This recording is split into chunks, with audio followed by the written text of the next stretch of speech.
All right, is it official? Let's do this. First time ever. Live streaming from the other side of the planet for World Regions. Too loud? No, you're fine. Did you want to do AIM or Google Chat or anything? You'll have to translate them to me directly since I won't be able to see them. But yeah, sure.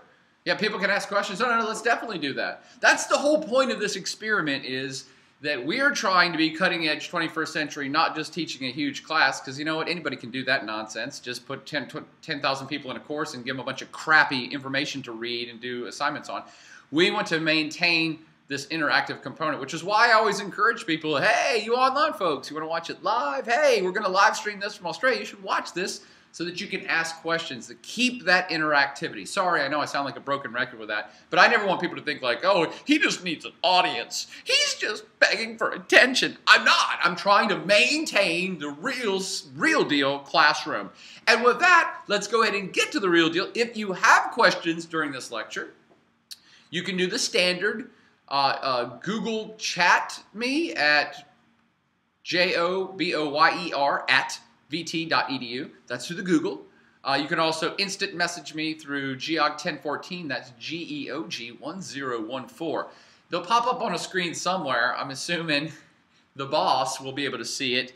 And you can ask me any questions about anything, hopefully topic related, and she will try to translate them to me as I take a break to breathe, which doesn't happen often if you know my style. Anyway, g'day from down under. Oh, mate. Oh, I forgot the mates part. Crikey, let's have some Vegemite and throw a shrimp on Julia Gillard's Barbie. I think that may be sexual harassment. I don't know, but if you're out there, Julia, love you. And, you know, various other Australian stereotypes that I cannot think of right this second. This is World Regional Geography, and because we're in Australia today, I decided, let's have a lecture on Australia from Australia. We're actually in the state of Western Australia. Try to figure out where that is on a map. We're in the biggest city, actually the only big city in Western Australia, of Perth. And I'll step aside for a moment so you can see the beautiful Perth skyline that we have behind us. We're at a place called Curtin University, big university, actually about the size of Virginia Tech. I think they said about 40 to 45,000 students, so about 10,000 students bigger than Virginia Tech, but they have multiple campuses. I guess Virginia Tech does too. We have a Northern Virginia campus or some such nonsense. They also have a big international dimension, so they have satellite campuses. I think they have one in Malaysia and in Singapore where you could take classes through Curtin in these different locations, and they have another location. Colleen, where's your other big location in Australia? Sydney. In Sydney. So this is a big university, beautiful sprawling campus, Ron. If you visited here from Virginia Tech, you'd be right at home in the space and the vegetation. The vegetation's different, obviously, but it's like good old Blacksburg in terms of the feel of it, the student body, the size, what's going on here. And so let's do a whole lecture on Australia, from Perth, population 1.8 million. And by the way, all of Western Australia only has about 2 million people. It's a really big state with very few people. And that's kind of a theme for Australia in general that I'll be touching upon in the next hour or so as we go through this lecture. But let's get to it. Again, if you have questions, dial them in and it'll be translated to me as quickly as possible. Hope everybody's doing well there in the Berg, and we're doing fabulous here in Perth, Australia. Okay. Now, I have not done a lecture on Australia for I don't know how long. I can't even remember, maybe a decade. The region of Australia, New Zealand, by the way, and environs is how we roll with this in World Regional Geography. And the reason I have not done lectures too often, even though students request it all the time, students are always badgering me about, oh, Australia, can we have a lecture on Australia? Australia's cool, I want to go to Australia, do a lecture about Australia. And 10 years ago, and I don't want to offend any of my Australian friends tuning in, but 10 and 20 years ago, I would say, no, we're talking about the whole world here. Australia is a quaint place. It's a great place, but it doesn't figure huge on the global stage or for global events. And it has an economy that's a decent-sized economy. It's okay, but it's nothing significant. It wasn't really a player. It wasn't a player regionally. It certainly wasn't a player globally. But friends, I'm here to tell you, I'm doing a lecture on Australia and New Zealand right now because They have become a player because things have changed in a very big way in Australia and New Zealand to a lesser extent in just the last decade. 2 decades really, but the last decade we can really see it. And this is partly due to, and I'm getting a little ahead of myself here, but this is partly due to the bigger shift going on planet Earth that I've already mentioned many times in class. This move from the Atlantic world to the Pacific world. This move from the European and American-dominated world to an Asian-dominated world. And lo and behold, crikey, there's Australia just south of this hot, new, up-and-coming region in a perfect position to take advantage of all of the focus and all of the attention and all the economic activity that is now, again, starting to be re-centered up on Asian societies. That's why things are changing fast here in Australia, and it is a great place, and now it's becoming a greater place because it's having more economic power and political power and being a player in regional and international events like never before. Yes, I said it. Sorry, Colleen. Sorry, anybody else who's Australian who I might be offending, but like never before, Australia is I'm going to call it second-tier player. You know what I've said in class before about other second-tier players. Brazil, up-and-coming second-tier player. Turkey, up-and-coming second-tier player. Australia is in that category now. Yes, they don't have as much power as a Germany or the United States, but regionally, this is the place to be and the action is happening. Speaking of which, what's the region? This one's kind of easy. As we do with all regions, let's give the regional rundown real quick. What is the place we're talking about here? Not just Australia, we're talking about the region of Australia and New Zealand. Where are the borders at? Where are the countries involved? What are the commonalities? Remember, the main thing about a region is there's some sort of homogeneous trait across all of them. And it is pretty easy for this particular lecture because Australia is the powerhouse. Australia, much like China is to the East Asia region, it's the predominant player in this region and in the wider region around it. So you have Australia and then New Zealand. And actually, if we would consider how political power and economic power work in this particular part of the planet, we would also include places like New Caledonia, perhaps Fiji, the Solomon Islands, Papua New Guinea, fringe islands, southern fringe of Indonesia. These are what I call the Australian kind of near abroad. These are small island chains, including New Zealand, that aren't centered on Australia, but Australia exhibits some influence over. Some direct influence, by the way. Australia actually kind of controlled Papua New Guinea for decades. Australia is involved, the Australian Army's in the Solomon Islands and a couple other island chains trying to keep the peace and hold the places together. So, Nauru, I believe, and Palau, I believe they're in. So, Australia, it's not just the powerhouse Australia, it is that it does affect the environs, smaller groups of islands, and the bigger group of islands of New Zealand. Okay, what's the commonalities? Well, you know what? We don't even have to talk about that now because I'm going to show you a series of slides to talk about, hey, here's what's kind of the same across most of the Australia-New Zealand region. And you know what? It's very similar to America. In fact, again, at the risk of offending my Australian friends, my Aussie friends, I have to abbreviate everything, okay? What's breakfast again? Brekkie. Brekkie. We're going to have some brekkie later after I do this talkie here. On the computer-y. I don't know what the slang is for that. So, at the risk of offending my Aussie friends and Kiwi friends, I would say that this region, Australia specifically, is kind of a mini-America of the South. That is a mini-America of the Southern Hemisphere. When you think about it, and maybe once this translates through, you can chime in some questions via IM or comments. How do you think Australia is very similar to America? Why would Boyer make such a radical statement as to say that Australia and New Zealand are the mini-America of the Southern Hemisphere, of that whole side of the planet? What do you think the two countries have in common? In fact, I would say you'd be hard-pressed to think about too many things that they have opposing. That is, they're different. Katie, is anybody chiming into this yet? I'm just curious. If we got anybody out there actively viewing and typing? Oh, we got 380 people. Oh, 380 people in the chat room. Okay. What do you guys think is the same between America and mini-America of Australia? Beer? We are beer drinking societies. See, you laughed when I showed you that slide. We like beer? Actually, I would expand that to wine. Both countries are big wine drinking societies now. A fact that was not a fact 50 years ago, 100 years ago. Actually, the Australians did drink some wine 50 years ago, but they're full-fledged, one of the biggest wine producers on planet Earth now, and so is the United States. Language? Now you're thinking. Now you're picking off the easy ones. We're rich. It's not just China. America's rich, and Australia's rich too. They're former British colonies, so we share a whole bunch of colonial heritage. Of course, we chucked them out in the Revolutionary War. The Aussies let them hang out until they eventually left. So their influence was slightly longer from the Brits. Anything else? That's right. The British flag is on the Australian flag. That should be a tip-off. Anything else, Katie? Okay, that's cool.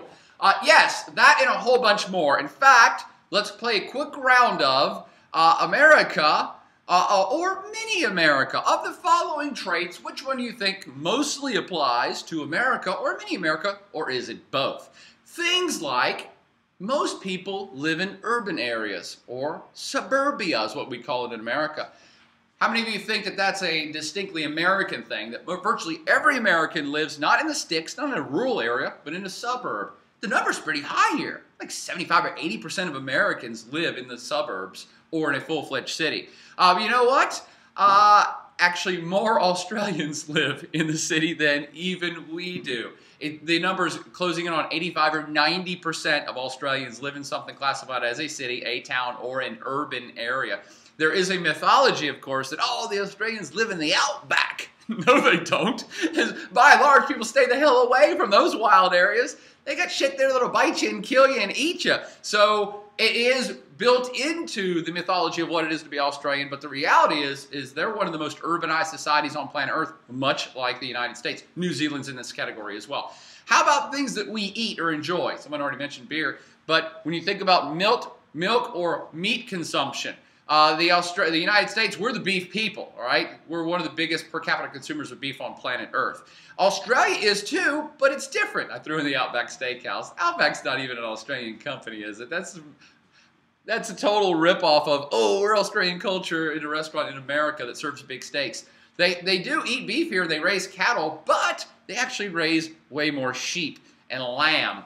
That's what you'd be eating in Australia on a typical day, I would say. Of course, I'm in Australia, and there might be Australian people in the room with me, so they can correct me anytime I'm wrong. But when you think of the base dietary things that most of us did inherit from British dietary habits, yes, we still have them.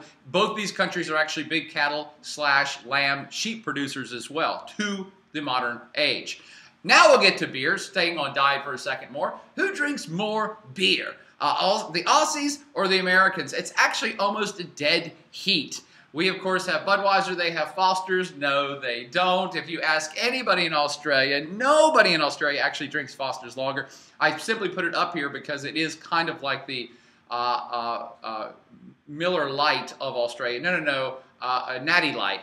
Foster's is the Natty Light equivalent in Australia. Both of these beers, and most of the big American beers you've ever had, are very much like making love in a canoe. And I can't give you the punchline for that, but I've heard this about Foster's, and you've heard it about American beer as well. So go Google, why is American beer like making love in a canoe, and get back to me on that. Both our societies, big, I would say alcoholic, but big beer, wine, and liquor consuming societies, again, based on kind of traditional stuff from our heritage. How about convict colonies? Which one of these countries started originally as a place for the Brits to throw all their convicts? So lots of people got arrested in Great Britain back in the day, and instead of packing up the jails with them, they gave them the option to go to one of their penal colonies out there in their territories out on planet Earth. If you guessed correctly that once again it's both, there you go! The United States actually started as, hey, this is a way indentured servants and people can work off their prison time going to the colonies. And it's exactly how the Australian experiment started. It was the first thing that was built in Australia was a prison. So we actually have this convict connection I like people to think about culturally. Culturally, that the basis of our populations in both of our states are partiers and criminals and hardcore people who don't like to follow the rules. And think about that. I'm only saying this tongue-in-cheek, kind of facetiously. Does that play into the national character of our two peoples? What does it mean to be American? What does it mean to be Australian? And you'll see that, hey, a lot of these things are very similar. a rugged sense of individualism and don't like to pay attention to rules, and we'll have a revolution and we'll throw you out. Yes, both societies have this in common. The Marlboro Man, the Outback Cowboy, it comes from somewhere, and I say it's a stretch, but it's kind of a common base that we can look at both these societies and say, oh yeah, well, they did kind of start both these countries as adventurers and investors and criminals were the people that started both America and Australia. How about car culture? We like to think that the Europeans are all about public transportation and conservation and things like that, and Australia sometimes can be viewed as more European than American. But when the rubber hits the road, pun intended, both Australia and the United States are huge car cultures. And maybe it's partly because we're both very urban societies, but the Europeans are too, but they use trains and other forms of public transit. Why would both of our cultures be so focused on the car as a primary means of transportation? Why would that be? What I'm doing here is teasing you a little bit, trying to get you to think a little bit. Part of it is because of the size of our countries. Both of our countries are big, spread out countries with a lot of empty space between coast to coast, but also city to city. This is geography that is conducive for individual, and of course you have individualism in there. So these are societies that are used to rugged individualism and your sense of personal space, and you want your car to drive where you want to go when you want to go there. That's America. That's Australia as well. And of course, again, we do have lots of space. We have interstates, highway systems, not public transportation coast to coast. We don't have a train system coast to coast America, not that anyone uses. They don't in Australia either, heavily reliant on cars. Okay? How about cowboys per capita? I don't even know why I threw this in. I think it has to do with, again, our kind of heritage. The evolution of these two countries is very similar, and I'll touch upon these themes a little bit more a little bit later. But both societies in the Midwestern areas of them have cowboy cultures. They did then, they do now. They're both ranching areas. They were then, they are now. So yeah, there are Australian cowboys, just like there are Midwestern cowboys and Deep Western cowboys. And that kind of frontiersman spirit has been around in both countries for the existence of both countries, which is, again, for both of them, about 200 years. We even share the kind of same historical time link. Speaking of criminal base and individualistic culture and rugged cowboy, badass type of people, how did both countries treat their native populations before the Brits and the other Europeans got there? Well, yes, the Australians certainly did a hell of a number on the Aboriginal population, and this is a continuing issue to this day. And yeah, of course, the United States did too. We had indigenous groups that we pretty much, I say we, the government of the United States, the people, the early settlers, did go out of their way to decimate, kill off, and otherwise make unhappy and take their land. We share that legacy as well, an issue to this day. Race relations, an issue to this day in both countries. How about brutal sports per capita? Yeah, the United States has football, where big men put on big pads and helmets and protect themselves because they're so freaking huge, and they go up and beat the living hell out of each other. And in Australia, they do that without the pads. Helmet? What kind of a wuss needs a helmet? Let's do Australian rules football. Well, we'll just go out and beat the living hell out of each other, and there's a ball somewhere in the middle of all this. Have you seen Australian rules football? Hilarious. Don't understand any of it. It kind of looks like Harry Potter. It looks like full contact Harry Potter when they were flying around on brooms. What's the name of that damn game in Harry Potter? Damn it. I forgot the name of the game in Harry, not Wicket, not, I don't know. Somebody chime in on what the hell a Harry Potter game is. All right, I was only asking this because I was watching it on TV last night, and I noticed that Australian rules football, what's that? Quidditch! Quidditch! And Australian rules football has 3 goals like Quidditch does. And they're just beating the hell out of each other and mosh pitting to get the ball through one of the goals. It's very bizarre, but I like it more than cricket. How about handguns? Yes, back to rugged, brutish individualism. Handguns. The United States loves the handguns. Can't live without the handguns. Australia, no handguns.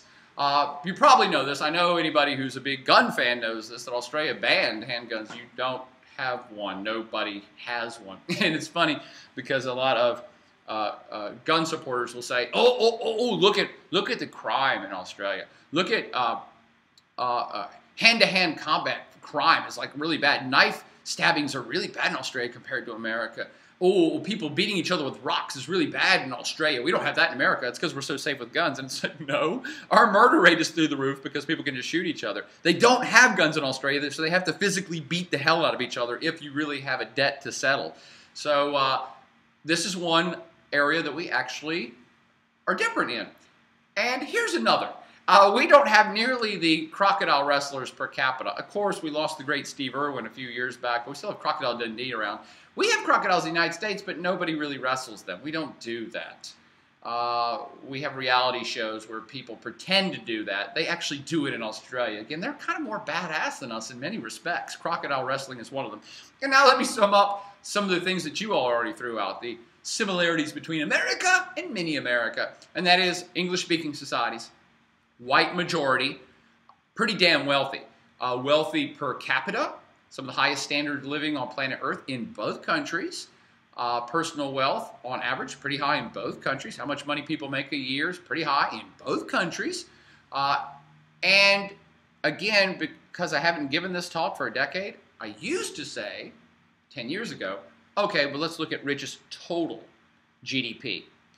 And if you looked at the total GDP 10 years ago, you'd say, oh, America's really rich. Australia, not so much so. It's a small economy. It's not that big a deal. It's not even top 20. That has changed, my friends. Australia now gets lit up in the richest total GDP column. So they're rich individually, okay? But that's easy to do if you're a very small country. People are really rich in Andorra because there's only like 10 of them. And, you know, pretty much they all work at a bank. Australia is a sizable country, but with very few people. And even a small economy would make people rich individually. Take the total GDP and divide by the number of people, which is small in Australia. However, in today's world, even if you just look at the total GDP, it's like, whoa, Australia's a top 20 economy. In fact, they're number 12 or 13. And they're pulling that off with very few people living on this sun-baked damn continent. It is incredible. Australia is really in the catbird seat for a variety of reasons, economically and politically right now. It has virtually no foreign debt. It is an export powerhouse of natural resources and lots of other things that we'll get to. They're making lots of bank here, and the economy's diversifying, and it's a great place to live, and they're kind of getting over a lot of the negative things that have held them back for years. All that is happening right now to make them this regional power that I'm talking about, so let's get to that. Enough of the similarities between the United States and Australia. And if you thought of any more, again, email them to me if you forgot some hilarious ones that I'm missing. Enough of the similarities, though. This place, Down Under, is actually mostly known for being wildly unique. It is. When we think of Australia, we think of, oh, that faraway island continent where they have bizarre animals and crazy stuff going on and people wrestling crocodiles and drinking big oil cans full of beer. What is up with this crazy, unique place? Let's talk about some factors that make this place wildly unique. In fact, just 5. We may even finish this lecture early, but you know me, probably not. In fact, I call this the top 5 unique critiques of Australia. What's going on in Australia today and New Zealand? By the way, every time I say Australia today, just say and New Zealand in your brain so I don't have to say it. We're mostly talking about Australia though. So what are the unique critiques? 5 things that make Australia and environs particularly unique and particularly successful in today's world. Unique critique number 1 is the physical world. As we always do with every region, let's look at Australia and New Zealand physically. And they are wildly unique. Seriously, like the wild animals and shit is really unique and bizarre. Everybody can recognize koala bears and kangaroos and wombats. You know what a wombat is? Oh, look, here's one right here. A wombat. This is Henry the Wombat. He has his own Facebook page. I want to try to get 100 or 200 or 300 more likes on Henry the Wombat's Facebook page. If Katie could find that for me, put it in the chat room. Everybody like it just so we can show them the power of social networking on the other side of the planet. They said there was no way in hell that we could in one day get 200 likes on their Henry the Wombat Facebook page. Let's do that right now. So how do you have wombats and jumping spiders and the 10 most deadliest, craziest killer snakes in Australia and kangaroos and marsupials and the duck-billed platypus? And all these terribly crazy, unique features like Ayers Rock or the Great Barrier Reef, the most awesome, hugest reef on the planet. This is a really uniquely physical place. Why? What's going on with that? Well, let's look at some generalities of the physical nature of Australia first. It is the smallest continent or the largest island, whichever way you want to consider it. It is, in most textbooks, called a continent. I've never really understood what the difference is between a continent and an island. And Australia is the smallest continent of the 6 or 7. Even if you split Eurasia into Europe and Asia, Europe is still bigger than Australia. So it's the smallest continent by any measure. Or if you consider it an island, like I do sometimes, it's the largest island on planet Earth. The area comparison in the United States is shown for you graphically here.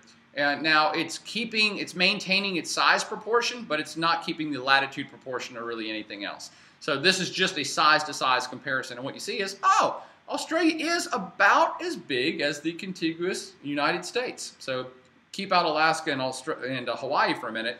If you just superimposed Australia on the U.S., it's about 2,500 miles long. It's about 1,500 miles high, and it's about the same area as the lower 48 states, to give you a sense of scale. The United States is the 4th largest country, or 3rd, and Australia is the 6th. So Australia is the 6th or 7th smallest continent. It's actually the 6th biggest country on planet Earth. Big country. Small amount of people, get to that in a minute, but a big country nonetheless. It is a state, a sovereign state, like the United States, and like the United States, it has sub-states. In fact, virtually all sovereign states have what I call sub-states. With Australia, it's really simple if you really want to learn them, because they weren't that imaginative when they named them. I think I pointed this out for those of you that saw Rabbit Proof Fence. For those of you that saw Rabbit Proof Fence, just north, you kept going north there, that's where the Moore River facility would be. That's why I showed you Rabbit Proof Fence, because I'm here where it was filmed at and where the story took place. In Western Australia. So Australia has 6 states and 2 territories. Queensland's the big state, New South Wales, South Australia, Western Australia, where I'm at right now, and Tasmania. But it also has 2 territories, and the Northern Territory is the most famous one, but also there's basically a capital territory, kind of like Washington, D.C. It's not a state, it's a territory in the United States. That's the way Canberra is, that's the capital. So capital territory and Northern Territory, and then these 6 other states. That's Australia. Oh, yeah, and I forgot, we got New Zealand in there as well. Feels like an easy test question. New Zealand has the North Island and the South Island. That's not the test question. That's too damn easy. But people say, oh, Australia and New Zealand, they're right beside each other. Australia and New Zealand, that's a region, so I can just get on a boat in 5 minutes, go from Australia to New Zealand. Here's the test question. This is actually a pretty good distance. Look at that map. You're looking at about 1,500 miles from a closest contact between the Australian continent and the South Island of New Zealand. That's like going about halfway across the United States. So it's not just a hop, skip, and a jump. We do typically classify these 2 countries together into this one region. But the Tasman Sea is about 1,500 miles wide at its shortest gulf between the 2 states. Yes, question coming in? Katie, did you have a question? Oh, it's up to like 250 now, the Wombat. Wombat power. We got up to 250 likes on the Wombat page. Thanks, you guys. You're too awesome. You're too hilarious, and it's going to tickle these people to death. They're going to think it's the funniest thing ever. Okay, so let's get back to the physical world in Australia, New Zealand. Now, let's look at some physical features. You should also know this. Australia and New Zealand share this commonality. The interiors of both countries are very sparsely populated, meaning nobody lives in the interior. That's kind of true in the United States. Most Americans live on the West Coast or East Coast, or the South Coast, Texas and Florida.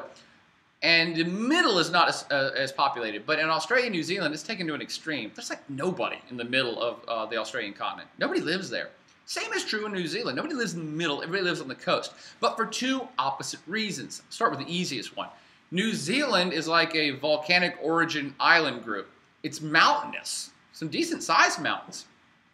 And so it's rough. They're heavily forested, mountainous areas, so people live on the coastal fringes of New Zealand. In Australia, it is the reverse. They really don't have that much mountains. There's terrain, there's relief, but they're more like the Appalachians. This is a really old piece of geology territory here.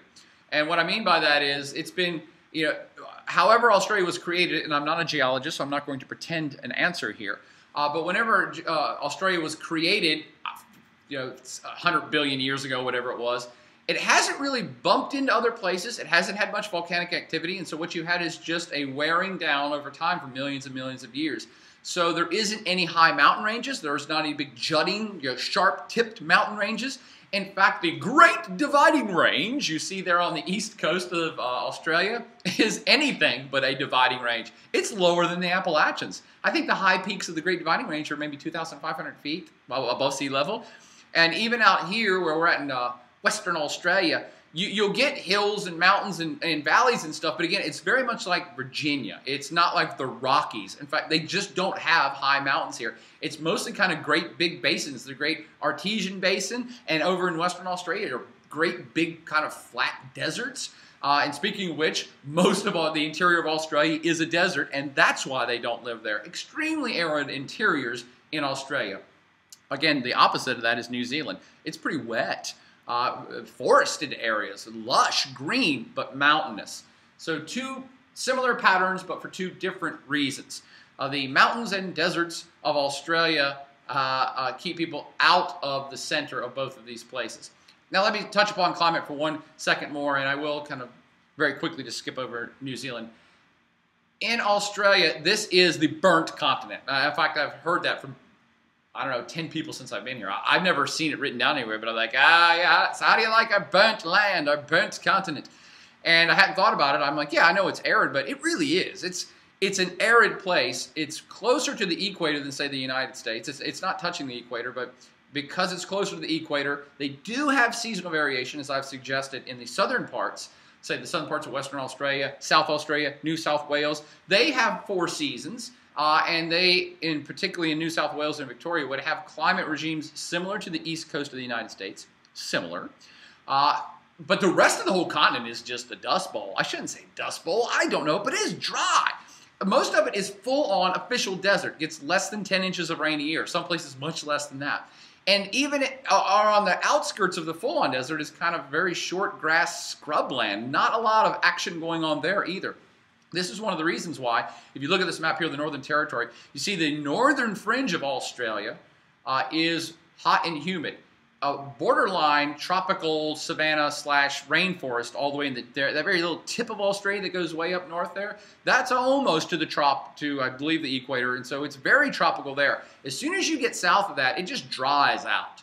And it proceeds to dry out the further south you go in Australia until you get over into the east coast and the southern coast, where you get a little more precipitation, more of a temperate environment, more like the Mediterranean style environment of, say, Italy or southern Spain, or southern France or eastern Spain. So you have some climate variation and some vegetation variation across Australia, but I do want you to know this, biggest chunk is dry. Full-on desert or scrub short grassland, hot, dry most of the year, if not all of the year. And I was pointing out Northern Territory in particular. The Northern Territory, the whole big section, and it's a big, big state. Okay, well, it's not a state, it's a territory. I believe it only has like 50,000 people in it. That's it. Western Australia only has 2 million people in the entire area. I mean, 1.8 million of them are right there in Perth. All the rest of this gigantic area has 0.2 million people. And the main reason is the climate. It's just not wet enough to support a lot of life, not wet enough to support a lot of agriculture, even though they grow lots of wheat here, or they try, and potatoes and lots of other things. It is a continent that is pressed to perform agriculturally, even though they do, and it's tough to eke out a living or live, period, in most of the interior of the continent. It is just too dry. And you see some of these areas here lit up in the gray in this desert map. I'm sorry, this climate map. The areas lit up in desert are largely uninhabited, period. Nobody lives there. I mean, I guess there's small bands of aboriginals which may still hang out, but even they are smart enough to be there somewhere where there's water at. And then in the light green semi-arid, which would be the short, stubby grasslands, you see that surrounds the deserts, and really, that's most of the continent, is desert and semi-desert. That's 90% of the damn continent. And it's the reason that focuses the people of Australia to the coastlands, to the Mediterranean-style climates here in Perth, okay, in southwestern Australia, but the vast majority of people live over in Victoria, New South Wales, and Queensland, where it is climate regimes and vegetations, again, much like the eastern seaboard of the United States. Really from Florida all the way up to, say, Jersey or like New York. Tasmania is far enough south that it's cold. It would be like upstate New York. But the rest of, from Queensland all the way down, that would pretty much be like the mid-Atlantic United States. 4 seasons, a lot wetter. In fact, in some seasons, extremely wet. That's where the rainfall comes. Thus, that's where the people are. That's how it works. All right, but I've talked about climate too much, perhaps, as always.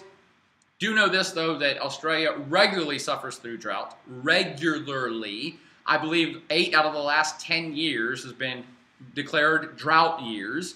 And this does affect their agricultural production big time. It also affects their cattle production. If you don't even have short grasses for cattle to eat, and this is lambs and sheep and cows, then they can't grow and get big and fat so we can eat them. So it does impact them significantly, and they get impacted regularly. And I saw these 2 news stories from a few years back. Australian drought even sparks suicides. Australian severe drought has led to an alarming rate of suicides amongst farmers because people are invested in this lifestyle, in this industry, in this business, and after you get hit 6 years in a row where you can't grow something, you're like, out. I'm checking out of here. So the times when the droughts subside, everything okay over there? Okay. You get massive floods, and those mostly happen in the east and southeast. And just last year, Jan 2011, Jan and February, these folks got inundated with floods. This is just some pics of floods that were off and on for a month. In fact, go Google Australian flood video, and you'll find awesome videos of people from apartment complexes who were just filming all of the cars in a parking lot getting washed away because torrential rains just came and built up so quickly they couldn't dissipate fast enough and just washed out towns. So Australia, it is physically an extreme place, climatically, vegetation-wise, natural disasters, most of them climatologically based. I don't think there's much volcanic activity here. There's not a lot of earthquake activities, nothing like that, but it is challenging. It's a challenging environment, and everybody knows it, and they embrace that. It's part of that Australian character. Now, let me say a word about animals, because everybody loves damn animals, including Henry. So, what's up with the weird animals? Why does this continent have the most goofball stuff that you can't find anywhere else? It's got something to do with that geologic isolation that I just referenced quickly earlier. And Australia does have, I believe, the top 10 deadliest snakes on the planet, Australia. I think the 2 or 3 top most lethal spiders in Australia. The Sydney funnel web spider, it actually jumps out and on your face, and I'm sure they have spiders like as big as a basketball. But then they have the cute animals like the wombat or the wallaby or the ruse, and of course everybody knows koala bears. Oh, and the duck-billed platypus. You don't get to see those too often, but they're really cool. And these are all distinctly Australian. Why? Because Australia, geologically, and if this is back, you know, about Pangea and Gondwanaland, and back when all the continents were forming, they used to be a supercontinent, right? And then they broke apart, pieces of them broke apart, and over the course of the last hundreds of millions of years, they bumped back into each other time and time again and interchanged flora and fauna and created mountains, and none of that has happened to Australia. Australia, for the last 40 to 50 million years, was pretty much on its own. So the stuff that was there evolved in isolation, which is why they have the highest marsupial count in Australia, and you just don't have those animals anywhere else. Coupled with the fact that Australia geologically kind of stayed in the tropical zone, it didn't move around as much as other continents. We're talking about geologic time here, 50 million years, but it didn't really move around that much, so it's always been a stressful climate, a challenging climate, a tropical, hot and dry climate. And so these animals just adapted, and the ones that were successful diversified and did more. That's why you have such great numbers of diversity, but in narrow, unique bands of the animal and plant worlds. And I did want to point out, possible test question, just because I want you to know some biogeography. A whole subdiscipline of geography is devoted to just hey, where are plants and animals, and can we see patterns in where this stuff is? Of course you can. Even in a globalizing world, most plants are still from a place. They originated from a place, and they have a natural distribution based on rainfall and temperatures and stuff like that. And the lines I wanted to point out to you, if you're interested in biogeography, which you should be because it's cool, is there's a big debate actually within the biogeography field that's been going on for 100 years between the Wallace and Weber lines. And actually there's another one called the Lydecker line, but Wallace and Weber lines are the lines drawn by some eminent botanists and biogeographers back in the day to differentiate between an exact line where when you cross this line, it's Asian animals and Asian plants, and when you cross back over the line, you go to Australian animals and plants. And really, it's very easy to see this change. It is very distinct, including even bats and birds. Animals evolve and plants evolve over long periods of time. They form up their distributions and patterns of movement over long periods of time. And even though these two continents are now closer together, Australia is much closer to Asia than it's ever been before, they're all not mixed up. They're still distinctly wombats over in Australia. They haven't moved anywhere else. And so Wallace was the dude who said, here's where I think the line is between Australian and Asian vegetation and animals. And Weber came along and said, actually, I went and did a bunch of surveys, and I think here's where the line is. Doesn't really matter which one of them is right. I just want you to be aware of the lines themselves separating. Further evidence of this distinctness of Australia, that we could draw a line, and none of the animals and plants are located anywhere else in the world past that line, just in this particular part of the world. By the way, New Zealand is just as unique. I think New Zealand has something on the order of 100 different species just of ferns. And they have very unique plant life. A lot of it's, of course, getting decimated in the modern world. But when the colonists originally got here, they encountered plants and animals that people sat around and cataloged for decades and were like, holy crap, no one's ever seen this stuff. That's how unique this whole region is, just from a physical standpoint. So the unique critique number one is the physical world makes this region quite distinct. It's an arid, burnt, low, flooded, biologically bizarre, and possibly deadly region, but it's awesomely beautiful as well. I did want to throw up some pics of the Great Barrier Reef, the largest barrier reef on planet Earth, a UNESCO heritage site, a source of gigantic amounts of tourism for Australia. Ayers Rock, to a lesser extent, this burnt ancient rock that's dead center in the middle of the Australian continent. And because there's not a lot of folks in Australia, we're looking at the entire continent, and New Zealand, you have some of the most beautiful, untouched, unspoiled, vast areas of nature on planet Earth, including beaches, which everybody loves beaches. If you love beaches, move to Australia. You can have one of your own. You may be the only person to walk on it for 6 months. Vast areas of awesomeness in the natural world that does generate revenue. So I've now named a bunch of stuff that how challenging Australia is, but there is some benefits to this as well, and tourism is one of them. But let's get to unique critique of Australia number two. It's peeps. Australia is uniquely situated as being easily the whitest country south of Italy. And I only say that half joking as well. The face of Australia typically is a white face, but that's changing fast, mostly in the modern world. And there are reasons for this. Let's get to some of those reasons now. How could this area, so far away from Europe, on the opposite pole of the planet, basically have 100% European demography up till recent times? Well, first off, as I've said 20 times now, let me attach some numbers to it. There's not many of these peeps.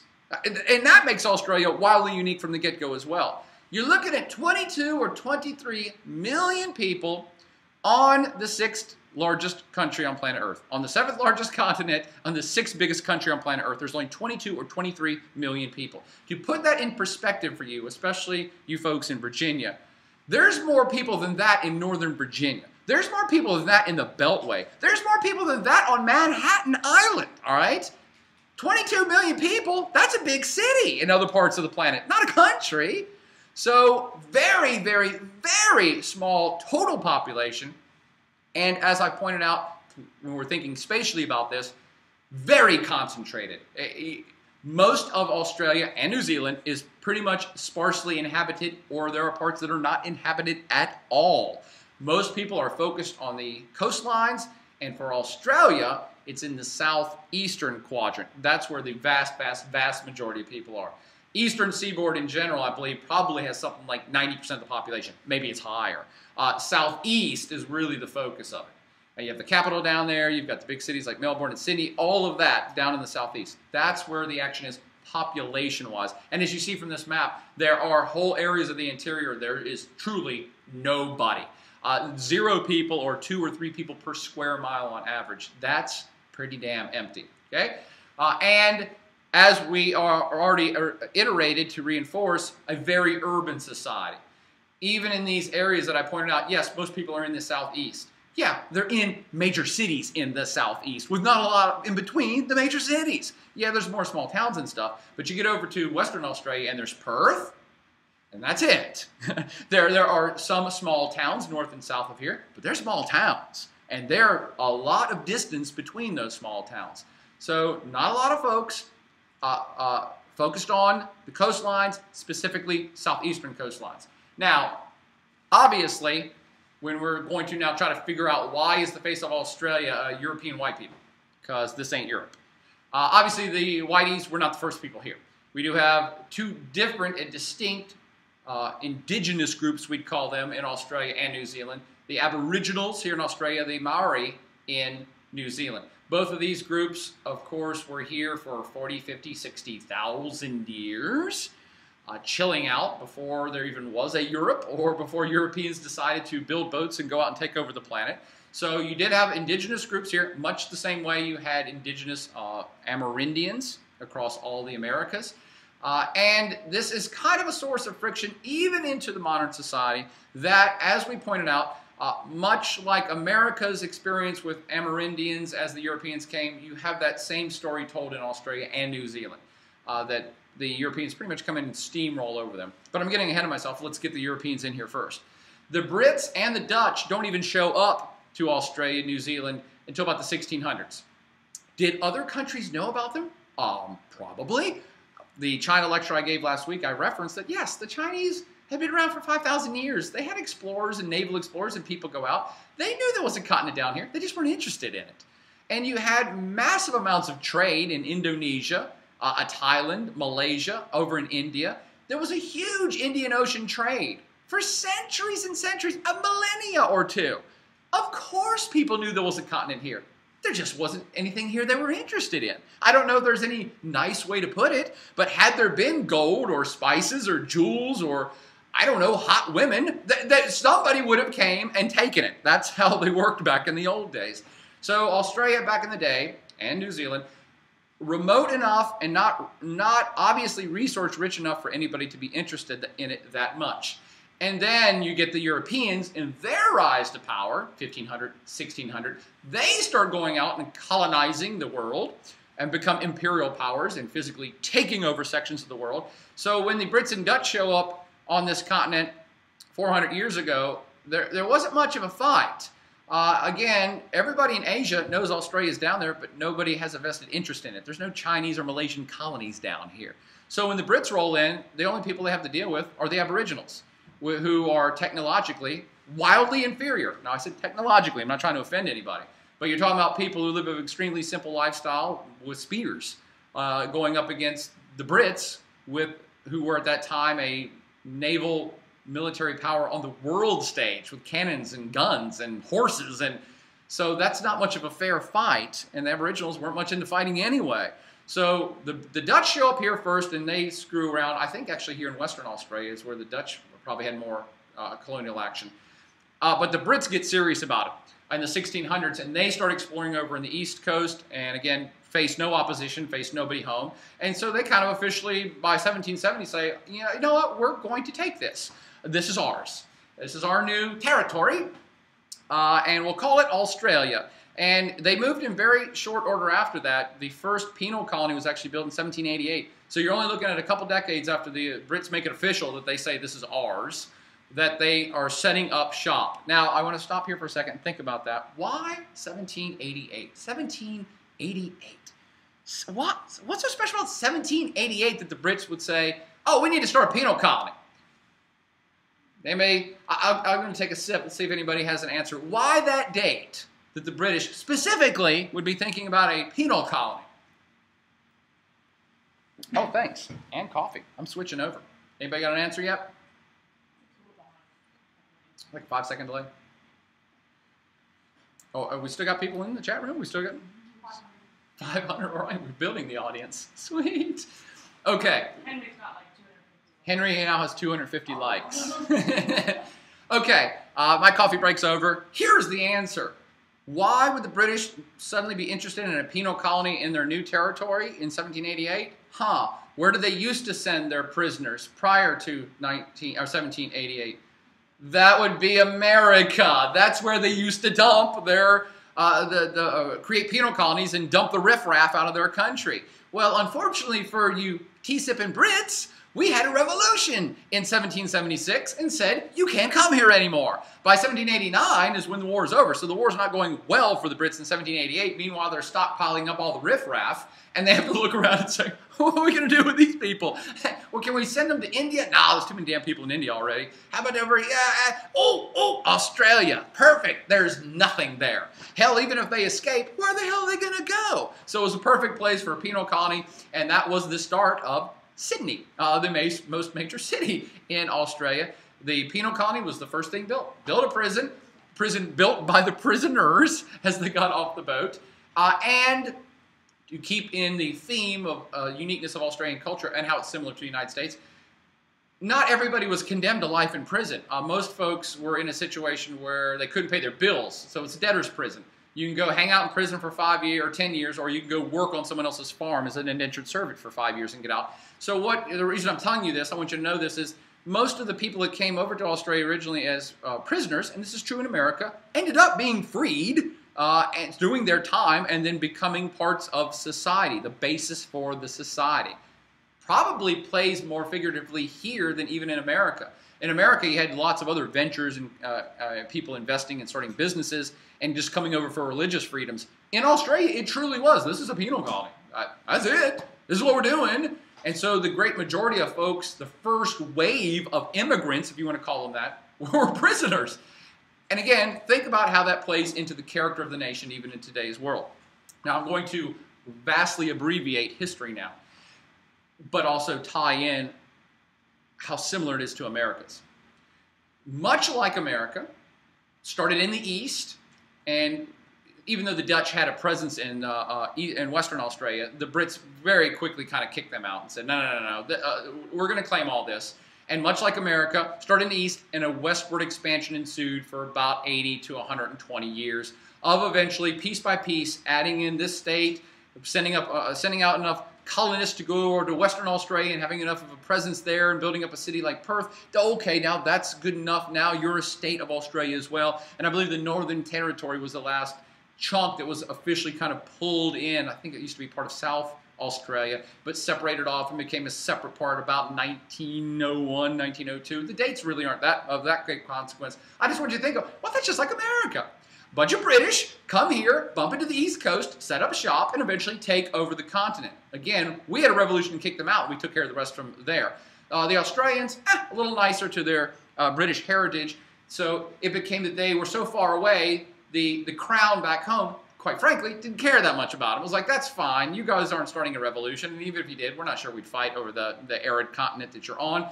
So it was much more amenable relationship that Australia eventually became a Commonwealth country, eventually became independent without having a revolution or anything like that, and still maintained its, not allegiance, but strong ties to the Brits, whereas America, we severed the tie and that's it. But the evolution of the countries, both of them, is extremely similar in how they spatially manifest themselves.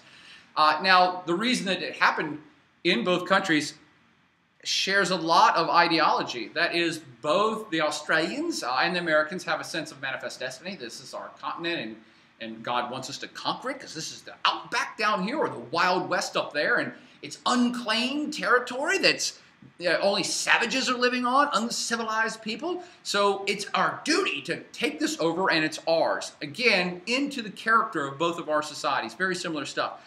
Also factor in the treatment of indigenous folks and Native Americans. Extremely, horrifically piss poor in both places. In Australia, you know your own history, so I won't go into the American crimes against the Amerindian folks. But here in Australia, I did show you rabbit-proof fence already, so I can just reference that. You did have a situation where people said, oh, well, by law, you guys are half-breeds, half-castes, so you have no rights to your own children, we can take them. And that was a situation that lasted for 100 years, from 1869 to 1969, and perhaps beyond, especially here in Western Australia. You also had things like, there used to be a group of people called the Tasmanians. They were an ethnic group, the Tasmans, all right? It was a group. They were hunted to extinction by the early colonists. Hunted! It was like sport. They decided, well, this group of people on Tasmania Island, you know, they're savages and barbarians, and they're not peacefully going to be taken over like the Aboriginals. So, you know what? Open hunting season. You can kill as many of them as you want. It's not murder, it's hunting. That's pretty horrific. Now, again, we're talking over 100 years ago. But I want you to have this in your head. This is how this country evolved. And, of course, you have, still to this day, a lot of issues with Aboriginal rights. These are folks, much like the American Indians, that were pushed off their own land. Neither of these entities, American Amerindians or the Aboriginals, had what we consider kind of literate societies and ideas of ownership. So Aboriginals would say, well, you can't own Earth. And most American Indian tribes said this too, by the way. You can't own Earth. What do you mean you own this? It's a forest. You work through it. You take a little here, you move there, you do that, you hunt some game. It's a public space.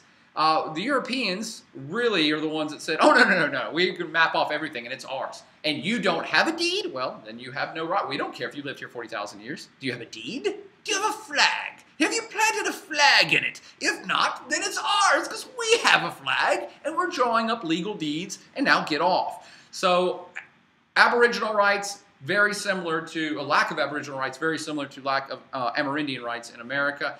And these are two groups of folks that have suffered horrifically, let's just call a spade, in the creation of both America and Australia. So again, very similar tales being told in the creation of these two countries.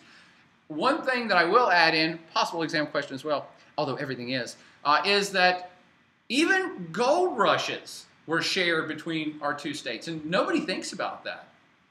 One of the ways that the west of America got settled, particularly California, was gold rush.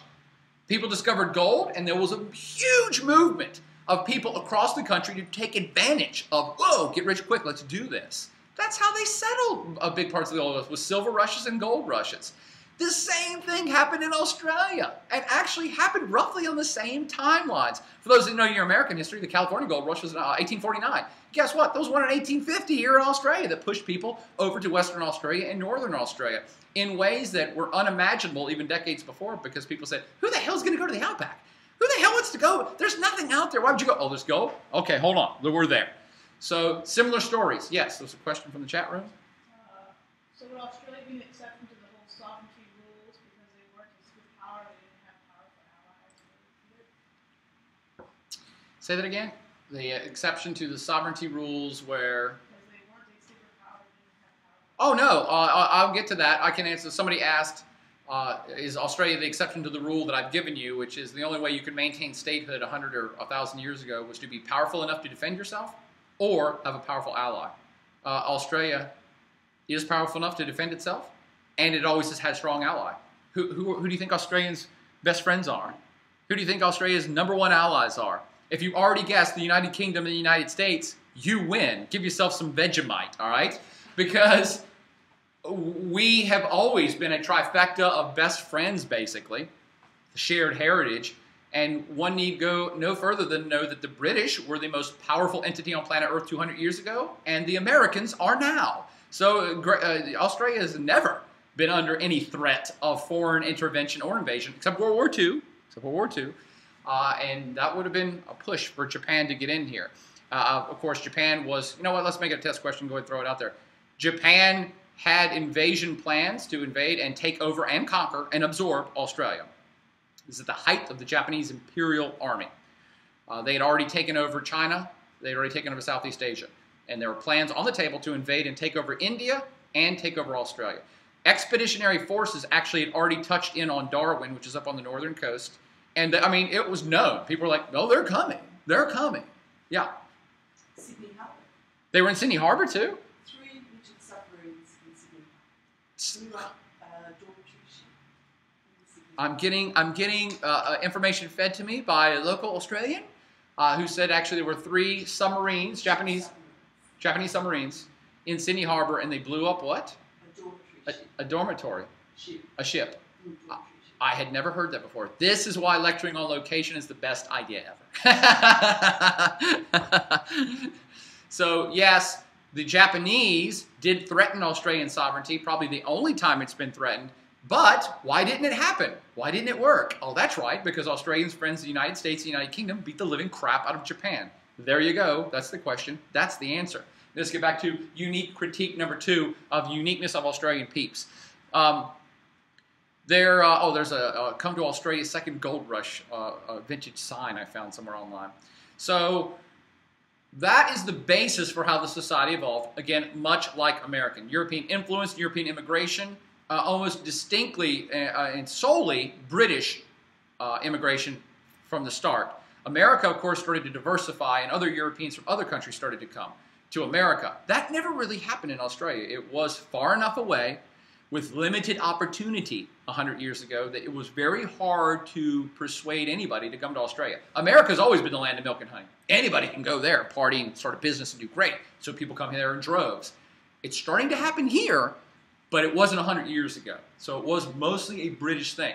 And what officially kept it white all those years, besides just the people themselves coming from Great Britain to hang out here?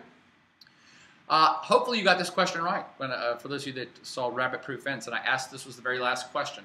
I said, what were some of the things that would have kept this homogeneous European white society alive in Australia for all these years when there was no white people here 300 years ago? You did have pushing off of Aboriginals off their land and sometimes death. You had the hunting down and elimination of the Tasmanians. You had the policy displayed in Rabbit Proof Fence of taking half-caste kids and basically whitening them up. Almost literally, the theory was you put them with white families, they'll behave more like white people, and you marry them to other white people, and so you'll breed out their non-whiteness. But I think one of the most nefarious things that Australia is known for, and I hate to say this because I'm here partying with awesome people, and they're all awesomely great, but this is history. We don't want to ignore history. Australia did have a white-only immigration policy in place for almost a century. Period. You're not white? Don't come here. You will not be allowed to come here. And it wasn't even just a white-only policy. It was a white-by-our-choosing policy. So 50 years ago, if you wanted to come to Australia, you would fill out an application. If you weren't white, it goes straight in the garbage. Forget about it. If you were probably Polish or Italian, it would probably go in the garbage too. So, Germans, mostly still British, Northern Europeans, they're okay. Everybody else need not apply. And on top of that, I can tell you, because I actually had illusions when I was a teenager because I wanted to move to Australia. Everybody thinks Australia is cool as hell when you're a teenager, and actually most people think it's cool as hell for the rest of their lives. But I really wanted to move to Australia when I was a teenager, and I can tell you this from 30 years ago. Not only did it ask you all of these things, where you're from and what race you are on the application process, it said, what were your skills? What are your skills? Here are the skills we're looking for. If you do not have any of these skills, don't bother. Don't bother coming here. This is a very strict, tight immigration policy, keeping the society the way they wanted it, which is mostly white. It's not happy, it's not nice, it's the way it is. But here it does get happy and nice because that is changing fast. Discriminatory policies have been totally dropped.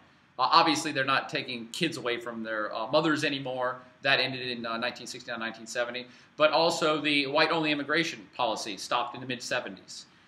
Completely thrown out, I believe, by 77. You also have some reproach to the Aboriginal folks. I believe it was Kevin Rudd, I think in his first year in office in 2010, finally did an official government apology, basically saying, sorry, we screwed you guys over really bad. We, the Australian government, we did this. Recognize it. A recognition. There was no monetary distribution or anything like that. But that's something that countries have a very hard time with. And it took them till 2010 to do it. I'm assuming maybe the United States government has done it to their indigenous population, but I can't remember when. An official apology.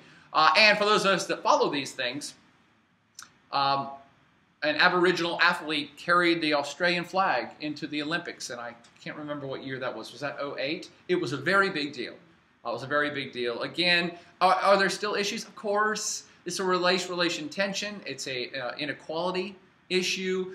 You do have many Aboriginal folks who kind of live in camps. Alcoholism is prevalent in many of these areas. It is an issue that is still quite alive and has to be struggled with by Australian people, both of the conservative right and the liberal left. So this issue is very much alive, but big strides have been made, specifically if you're comparing it to Australia 100 years ago, hell, even Australia 50 years ago. But here's the real deal that I want you to know about immigration in Australia. The Aboriginal thing, that's good. That's good news. It's good. They're working towards resolving issues. But here's what's changing fast that's making Australia less Snow White by the day. And that's all about Asia. But once they dropped those white-only immigration policies in the 70s, that what you've now had is an opening up of Australian society, mostly to folks in the neighborhood who want to migrate there to start businesses, start jobs, start a family. So you have, it's not huge, it's not a tidal wave, but for the first time ever in 200 years of their history, you have Chinese people migrating to Australia, Indonesian people, Malaysian people, Indian people migrating permanently to Australia. That is the new face of Australia. And this is, again, not a floodgate, but a gate that's been opened and will very likely be the trend for the foreseeable future, if not forever, in Australia. Some quick facts maybe you should jot down. 1940, in a nationwide survey, 99% of Australians would be Anglo-Celtic, that is, whiteys, mostly British heritage. No ifs, ands, or buts about that. 99%. And that's including 1% of Aboriginal and whoever else from planet Earth would have made it in here. By the 1980s, after the chucking out of the White-Only Immigration Act, you started to get Vietnamese. And why would that be? Oh, yeah, because the Vietnam War was going on at the time. The American War against Vietnam, thank you. That's what they call it here in this part of the world.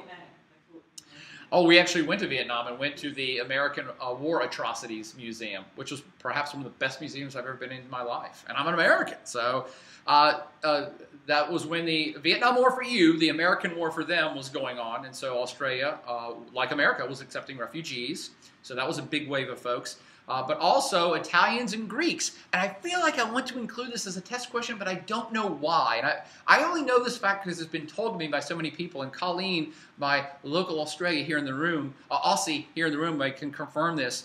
I believe I've heard that Melbourne has the biggest population of Greek people outside of Greece. She is nodding in approval. So for whatever reason, and I don't have the answer for this, you had a southern Mediterranean immigration wave that happened in the 1980s, and it continues to this day. All of them came after the Second World War. After the Second World War? Okay, well, they must have just got significant enough in numerics to be counted and be able to say, oh, there's like 2% Greeks here. Where do they come from? That must have been after several generations of them hanging out here. Okay, but here's the real deal. I know I say that a lot. This year, 2012, of the 22 or 23 million people living in Australia right now, a full quarter of them were born abroad, not born on this continent. A quarter, 25%. And here it is, wait for it, 10% of Asian background. You're looking at just 30 years of significantly altering the demographics of this country. Okay? And what's the resulting cultural changes? Is you're having an Asianification of parts of Australia. I don't even know if that is a word. I just make words up. But you can now go to any place, any major city in Australia and find a Chinatown. And I saw that beautiful Chinatown arch here in Perth. And Perth is not a big city. It's kind of out here in Western Australia. There's Chinatown there. And there are folks from every country. In the Southeast Asia, South Asia, East Asia region, you'll find people. I've seen faces. I've been walking around town now for 2 days, and I'm like, yep. I can't look at people and know exactly what country they're from, but I'm pretty good. I can get in the ballpark, and I'm like, Malay, Indian, Chinese. You can see it change in the last 30 years in an extremely big way. And I will point to our very gracious host, Curtin University, where I'm at right now, who here, centered in Perth, is the big campus, like I said, about as big as Virginia Tech. Oh, and they have satellite campuses in Malaysia, Singapore, and they have students from those areas coming here to study. This is Australia. So, I'm sorry, yeah? Come on up here, Colleen. I was going to do it at the end, but come on up here. The students want to see you. I was going to do that. Oh, don't worry, because, you know, she's a total Australian hottie. So I had to throw in, this is Colleen, everybody. With Henry. With Henry, the wombat. Is she got good camera? Good camera here? Okay. All right, we're still waiting for, okay. And Colleen is the person who we met at ICETL, this conference in San Diego. And she invited us to come down here to talk with her group. And you're in business law, is that correct? And tax. Business law and tax. I know. Here's Boyer, who knows nothing about either. Here in the School of Business Law and Tax, you know, going to do some talk. So thank you so much for having us, Colleen. And because Colleen is in the house, you can direct any questions directly to her, which is one of the whole reasons I wanted to do experiments like this is, now we're in a situation where we can ask an Australian. So if you have any question about anything that you know I can't answer because I'm not an Aussie, ask an Australian. If you type in the question and say, I want this to go to Colleen, she's right there, and Katie can transfer the question to her. We're going to put her to work. Let me finish this slide with this, though, talking about these demographic changes in Australia. I think it's exceptionally promising. It depends on your view of multiculturalism. If you think it's good or bad, I'm not going to debate with you one way or the other on it. But what you have evolving here in Australia is a very American-like platform of multicultural opportunity, which has never, ever been here before. And again, I'm going to stress it for the 10th time. You're looking at the last 3 decades. All of this change that I'm talking about, I'm getting ready to talk about even more important stuff than this. Even this demographic change is a product of the last 3 decades. And it's accelerating right now. It's happening more. There's more and more interaction between Asian countries and Australia. And let me go ahead and jump ahead of myself a little bit. It's partly location. They're here. It's the neighborhood. Of course you're going to be reacting and interacting more with people who are in your direct neighborhood. For virtually all of Australian history, their main trading partner was Great Britain, because Great Britain was the mother country. How much money can you make transporting stuff from one side of the planet to the other? How much interaction were you having 100 years ago from Australia to Great Britain? It probably took 6 months to mail a freaking letter. So that was their history. And history dies hard, but it's dead. Right? They didn't used to communicate with the local hood, and now that's the shift that I really want you to understand and know. They're all about the local hood now. Probably not everybody. I'm sure there's a lot of people in Australia who don't like the immigration and don't like losing their whiteness, much the same way that I've argued that in the European Union, a lot of European Unioners don't like the European Union because they're losing their Italianness and they're losing their Norwegianness because of all these immigrants. I'm sure you have a vein of that happening in Australia too. There's some people that probably are not happy about it, but the overall trend is clear, it's distinct, and it's right in your face. It's happening, even if you don't like it. And I would argue that it's diversifying the culture and diversifying their business in ways that are making it rich. So let's get to that. Why are they so damn rich? Before I get off peeps, let me give you 2 more peeps to look at. Only one you have to know. Unique critique number 2, peeps, politics. It's so easy to explain Australian politics to you Americans because all I got to do is do this. And what I mean by that is, much like America, Australia has 2 political parties. Center left, center right. Much the exact same issues, high taxes, low taxes, abortion, no abortion, immigration, no immigration. It's virtually identical. If you're a Republican, and I do want you to know this, if you're a Republican in the United States, you would vote for the Liberals, which is kind of a conundrum because liberal typically means left, but here in Australia, because they're wacky and unique, liberal means conservative, center-right. It's just the name of the political party, but they'd be conservative, center-right. And the kind of Democrats in America is the Labor Party down here, center-left. But here's the other thing I want you to understand. And you will understand all Australian politics if you just understand this. Okay? Here's Tony Abbott and here's Julia Gillard, center-left and center-right. Okay? This is the Australian political system. It's pretty much like if you superimposed it on the entire American political system, so Republicans and Democrats, You kind of take the whole Australian political system and just pick it up, the whole thing, all of it, all political parties, everybody, and just move one step to the left and put it back down again. That's it. And what I mean by that is they all debate about the same things that Republicans and Democrats do, but even the Liberal Party in Australia is slightly more liberal than the Republicans. Even the Conservative Right Party here in Australia is slightly more open to, say, a tax on CO2 emissions or Indigenous rights. Everybody's just slightly a little bit more liberal. Just slightly. What's that? And pro-choice. Yeah, isn't everybody pro-choice here? Even the liberals? Is that even an issue?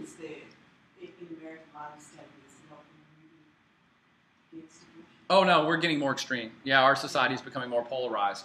And I guess that's the point I'm trying to make is, even though it looks identical to American society, it's not yet as polarized as American society is politically. Although it could be getting there. I mean, things go in waves, so maybe they're going to go back apart. But Australian politics works pretty well. They have built upon each administration for 30 years, and I keep picking this 30-year number. Each administration for 30 years has done better than the previous one and reinforced the policies of the previous one. So even if a Liberal Party, a Liberal leader was in charge for 10 years, which he was, and then the Labour Party took over, in Australia, they're really good about this. They don't get into office and then undo everything the previous administration has done, which, to make it real for you, because I like to make it real, in America, if Mitt Romney wins, he's already said, I'm going to undo every single thing President Obama has done. I'm going to undo healthcare, I'm going to undo everything. That doesn't really play in Australia.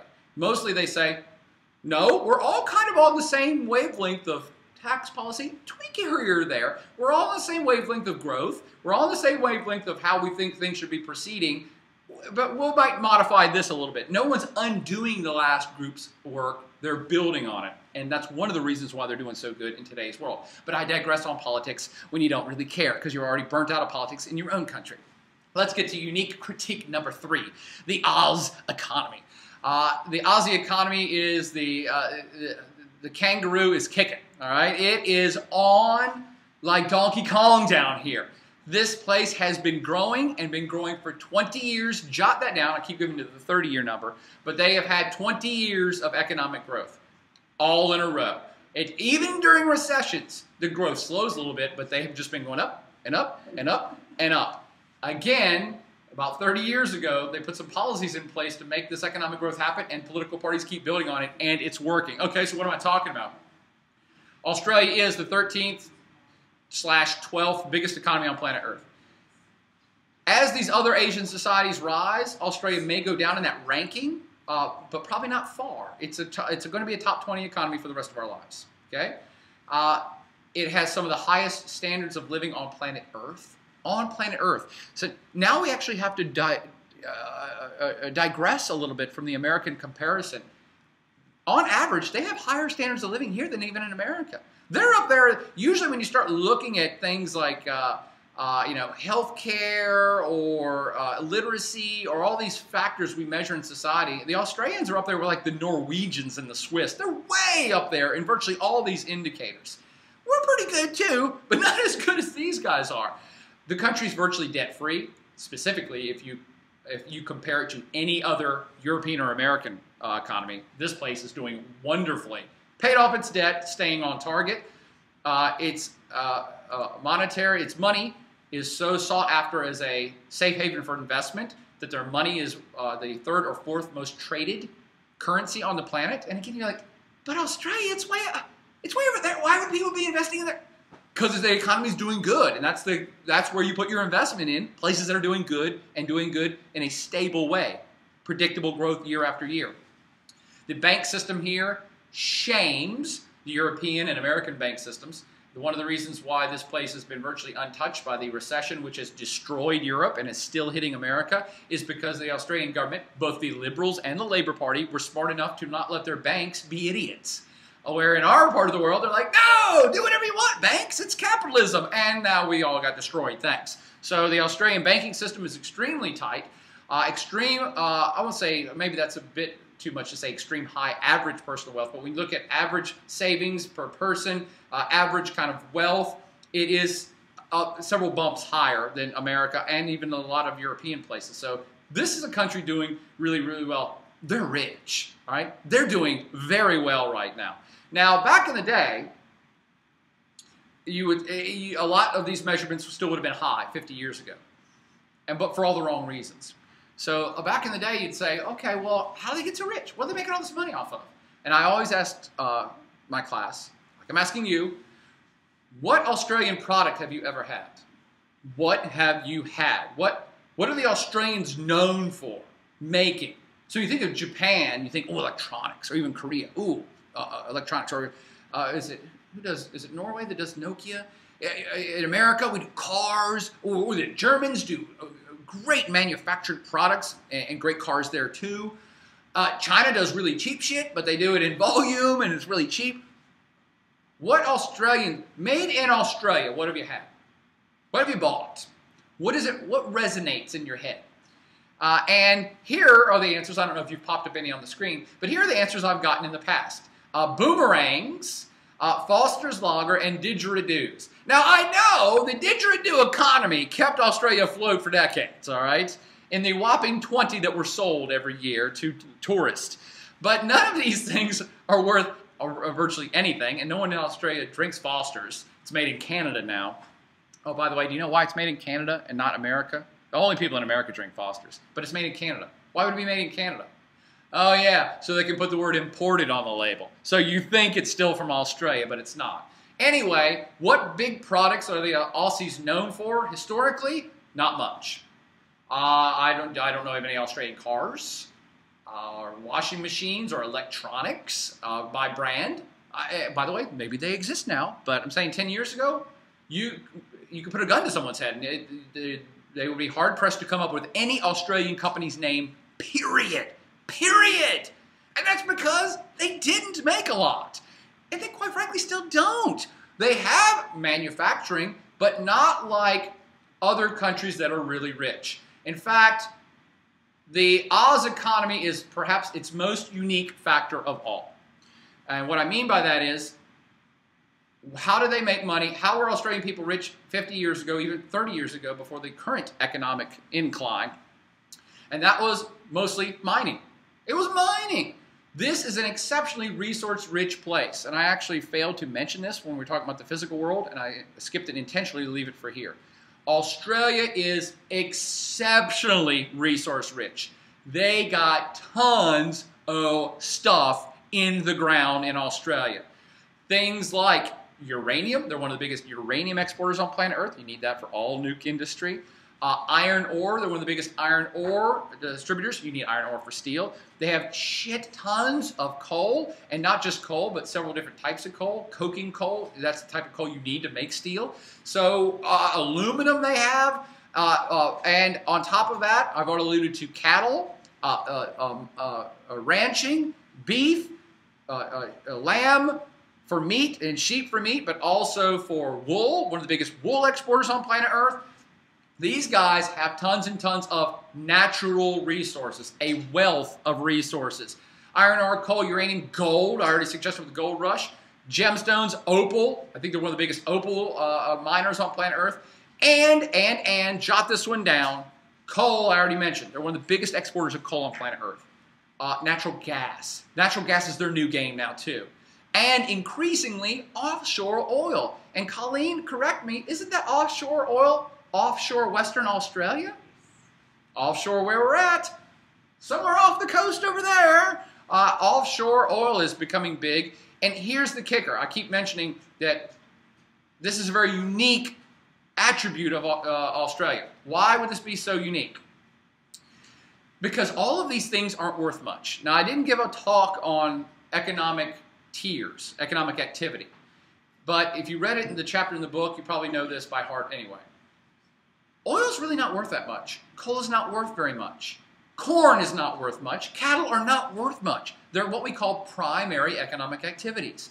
They're raw resources. You can sell lots of them, that's fine. Saudi Arabia sells tons of oil. They sell so much oil, that's why they're rich. But it's very rare to have an economy based solely on primary exports. They're not worth that much. What a rich country typically does is take its raw resources and process them, make them into steel, and take that steel and make it into cars and washing machines, and take wool and make it into textiles and cloth. That stuff's worth more money. Almost every advanced economy on planet Earth, every rich country, especially in the European, American, white world, was built on manufacturing. They had primary commodities, but then they manufactured them and became manufacturing and industrial powerhouses that made stuff, and they sold that stuff, and they got rich, and they also provided services like lawyers and firemen and research scientists, and all this together, almost all the rich advanced economies have done that path. Primary to secondary manufacturing to an industrial capacity to service sector. Australia, put it in your brain, they're the most unique, rich country on planet Earth that they totally blew that model. And they blew it, I don't mean blew it as in they ruined it, they explode the standard in that they never really went through an industrial manufacturing phase. They were rich even 50 years ago just by selling coal and steel and oil and wool. And again, if you tried to do that in America, everybody would be poor. If all you did was primary products in America, you'd be poor as hell. Why? Because we have a hell ton of people. We have 300 million people here. You couldn't possibly sell enough steel to keep an economy going in a large population. Australia doesn't have a large population. There you go. 2 and 2 together and come up with 4 Awesomeness Australia. With only 20 million people in your economy, you can sell enough primary products and enough wealth is distributed that everybody's kind of doing okay, even though you're not an advanced industrial society.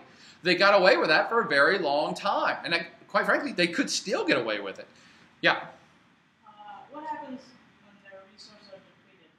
Will the economy slow down? Somebody asked, what happens when your resources are depleted or the economy for raw resources slows down? You're screwed. And that's one of the reasons why no countries do it. If the price of oil tomorrow plunges to 0, here are the countries that are screwed. Saudi Arabia, Iran, Iraq, everybody in the Middle East. They have nothing else. They're not diversified. They only sell one primary product. As long as that primary product's in high demand and has a high cost associated with it, you'll make money. But it's not a safe bet. Does that make sense? It's not a safe bet. You want to diversify. You want to diversify your bonds. So that, if this commodity fails and nobody wants it anymore, it's okay. We make cars and trucks and microwave ovens as well. Oh, and nobody wants cars this year? Well, that's okay. We also grow corn and make wine and have service sector stuff like teleconferencing centers and call centers. So most rich economies are diversified. Australia, for the longest time, was not. By the way, I forgot to add in things like wine. There's a huge wine economy here now, and there's a huge tourism economy. Even those things are primary commodities. Yes, they're processed slightly, but wine is very lightly processed. It's an agricultural product. Rich countries don't rely on selling agricultural products to make most of their money. So Australia is extremely unique in this aspect. Even tourism, by the way. Tourism is somebody coming and looking at your mountains. It's a raw commodity. It's a natural resource. That's all it is. Yeah, you're going to put them up in a hotel, I guess, but the reason for the economic activity is just nature. It's a raw resource. So, to try to encapsulate and summarize here, Australia is extremely bizarre in that it had a high GDP per capita despite it not having much of a diversified economy for a very long time. And that is changing in today's world. And by the way, I don't mean to suggest that like Saudi Arabia, which pretty much has oil and nothing else, Australia relies heavily on its mining sector, but it actually always has had other things. It has domestic production of cars and washing machines, but the locals buy them. It's not, you don't make money exporting that stuff, you just sell it to the locals. And the point I'm trying to make here is that even back in the day, the mining sector of Australia's economy may have only accounted for 10%, but that's way huger than any other rich country. And in today's world, right now, 2012, the mining sector is like 10 or 11% of their GDP is mining stuff up out of the ground and just selling it. Just selling, not even processing it. We're not going to refine the oil. We're not going to make steel for you. We'll sell you the raw iron ore. We don't give a shit. Here, take it. Take tons of it. Take 1 billion tons of it. We have 1 billion tons more. So Australia is very unique in that 10% of your economy is based on raw extraction. Wow. No other rich country can say that. None of them. And by raw commodities, we're also going to add in tourism, which I've said on the slide here, 3 or 4% of their GDP, and agricultural stuff. Even though it's an extremely challenging environment, they do grow wheat and potatoes and export them, and wool and beef. And why? They export a lot of this stuff. Why can they export all that stuff? Because it's a small population. They don't need that much. So they're really in this very unique situation with the small pop and the heavy natural resource base that they have to have been able to float for so long doing very little, but now they're doing a lot more. Now they're extremely active and they're changing all this, and that's where I wanted to end unique critique number 3 with, is that their economy's changing big time to take advantage of what they have and build on it. And before I got off this slide, I do want to show a slide of Gandalf, because I keep forgetting to add in New Zealand. New Zealand is a big sheep exporter as well, wool exporter, raw commodity exporter, and it's increasingly getting known for tourism and Lord of the Rings. It's becoming a movie set center for planet Earth. And again, what are you selling though? What's the export? The export is your natural setting. It's not worth a whole lot, but there's so few people in New Zealand, it's generating enough economic activity to keep things floating and keep them growing, and they're doing well selling nature. All right, but let me quickly end with this, just this section. Believe it or not, we're getting close to the end of this lecture. Unique critique number 3 on the Oz economy is this is changing radically right now. Radically. I keep picking the 30 years. 30 years ago, one of their prime minister, I think his name was Paul Keating, when he got into office, he said, we have an undiversified economy. We haven't invested in our people. We are technically illiterate, meaning we don't have people with job skills to be creating companies and creating new software or research institutes. So we got to get off our duff and do something about this. And he actually called the country a banana republic. He said, if we continue just to sell wool and coal, we are doomed to be a poor-ass country where we're just selling cheap crap like poor countries do. And why would we do that? And people got fired up. He fired up the government, he fired up the people, and they did start to diversify. So they were more resource dependent, an undiversified economy that was not exporting really anything besides raw materials. That was 30 years ago. And they have now, in 30 years, become a modern powerhouse by manufacturing more. They still rely heavily on mining, 10%. That's solid. It's a solid anchor to your economy. And then you throw in ag and tourism, okay, 15, 16, 17%. But then you also have some limited manufacturing is now floating in here, which would seem odd, because why would you bring manufacturing jobs to Australia when you can go do it in China and Southeast Asia for cheaper, but they're manufacturing higher quality goods. So they can pay people more money because it's a higher quality good. On top of that, they've really diversified into the service sector. Jot that down. They're becoming a service sector platform for all of Asia. And I love that stuff. This is where I get excited, because you can start predicting the future if you know what's going on in place. And Australia has gone out of its way to say we're going to try to better educate our people. I mean, they have great literacy rates, but we're talking like high end. They now want 40% of their entire population to have college degrees. I was just told that yesterday. And they're investing slightly in their education, and they want to push people online and do a lot of other interesting things just in education. But I'm talking more about, no, we're diversifying the service sector in terms of we've got more, nurses and lawyers and law and accountants and tax people, like this university, which has been growing because of the demand for accounting and tax law and stuff like that. But also insurance companies, financial exchange, stock market, brokerage, all of these things, and business entrepreneurs and entities are coming from all over Asia to set up shop here, and actually all over the world. And if you look at this slide, you'll see that I have Air France as a picture there. Did I put that in as a mistake? Was I drinking too much crikey Australian wine last night? Well, probably, but I included that on purpose because I read this in the Economist business section a couple weeks ago that Air France just opened up a regional headquarters in Australia. Okay, well, so what? So they have a lot of flights go to Australia. They have no flights that go to Australia. That's what caught my eye about it. They have no Air France flights going into Australia. They set up their headquarters there to work with all of their business in Asia all together. Think about this geographically. You set up shop here in a developed country, a rich country, a country with sound legal practices, rule of law, good standards of living. French people ain't going to come from Paris and go live in Cambodia. That's not going to happen. They'll move to Australia though. So you see what I'm saying? This is why I get excited.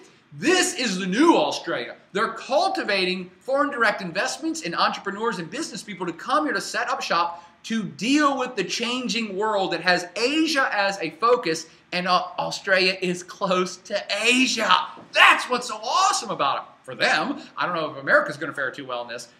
It's one of the reasons why they're pretty much untouched by the recession. I already referenced how good their banks are. So you have rule of law, great legal systems, great banking systems. It's just a very stable, great place. If I was going to start a business now, and I'm saying this now, I would not have said this 20 years ago, I would start a business in Australia or New Zealand, knowing how the world has changed, where my likely clients are going to be, but where I would want to physically locate myself. I'm not going to start a business in China. I have no idea what the government's going to do. I have no idea if the rule of law is good. I have no idea if they nationalize my shit.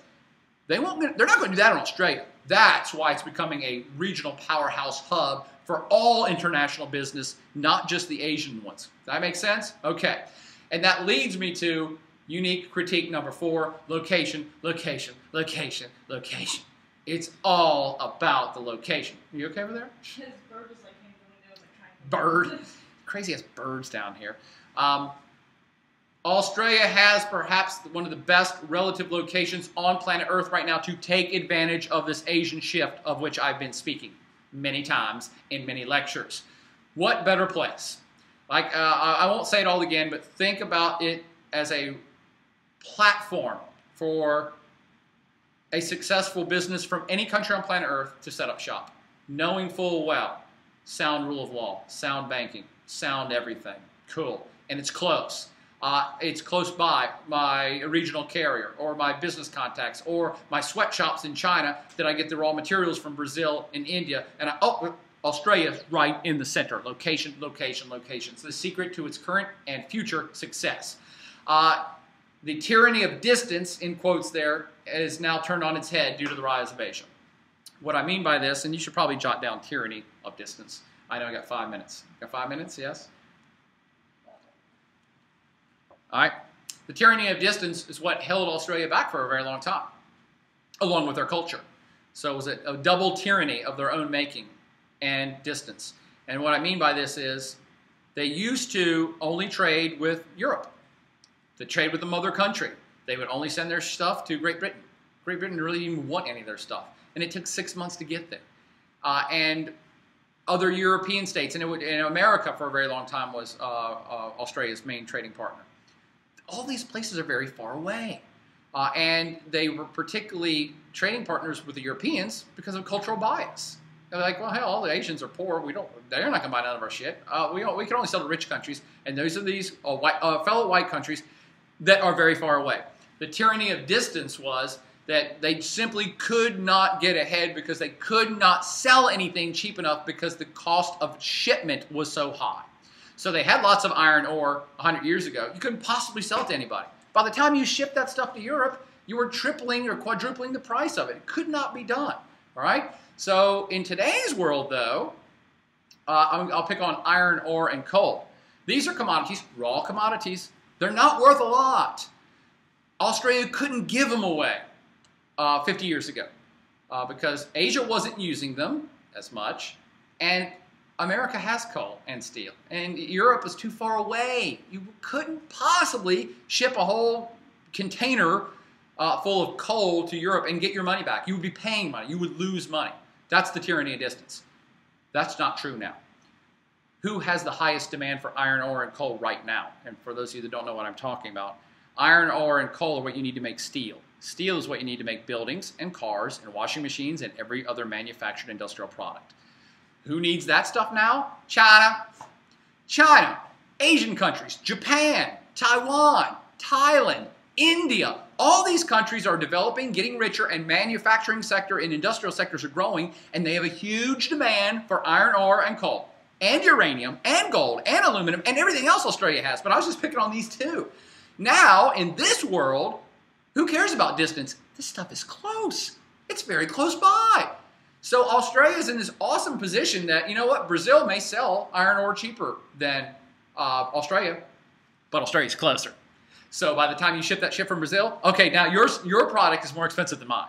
Australia is sitting in the catbird seat on top of piles of natural resources and close to the markets that want them, and they can get them there for ultra cheap. They will be selling their shit all day long. Whoever asked that question earlier was right. Yes, commodity prices could go down. Iron ore could be cut in half. I mean, they have a glut of iron ore, and then suddenly, no, nobody wants iron ore, and the price is going to go down. Everything is cyclical. But their resource base is so diversified that I can't imagine a world in which nobody needs iron ore or coking coal or uranium or natural gas or aluminum. I mean, they just have too much of everything. There will always be an export market in these gigantic Asian economies that are absorbing these resources as fast as they can get them right now. Yes, question. How the placement of the U.S. military stations in Australia is affecting the China-ASEAN relations? Okay, someone asking about U.S. military. Let me get to that because it's on my last slide, and I'm going to get there very quickly. Let me say this to wrap up this slide really quick. Now the region is a platform for cheaper exports to these giant Asian economies. And also has the benefit of being the most developed regional hub for services, a bridge between East and West. That's why Air France came here, okay? Because everybody wants the standards of the Western world, but wants to work in the Eastern markets. And Australia has the most awesome relative location on the planet to do just that. And it's going to for some time in the future. And I'll finish this unique critique, number 4, with a time zone map. Also consider time. When the Australian stock market's open is the same time the Japanese stock market's open. It's the same time the Chinese stock market's open. And that's very powerful for building business alliances and doing business ties. Again, 50 years ago, Australia only traded with America and Europe. And when the sun's going up in Australia, it's going down in Europe. Their business cycle is over when yours is starting. It was always very hard to get on the same page. And here's Australia in the 21st century. Oh, by the way, the hottest stock markets and the hottest economies and the hottest businesses are in our same direct time zone. When we wake up, they're up.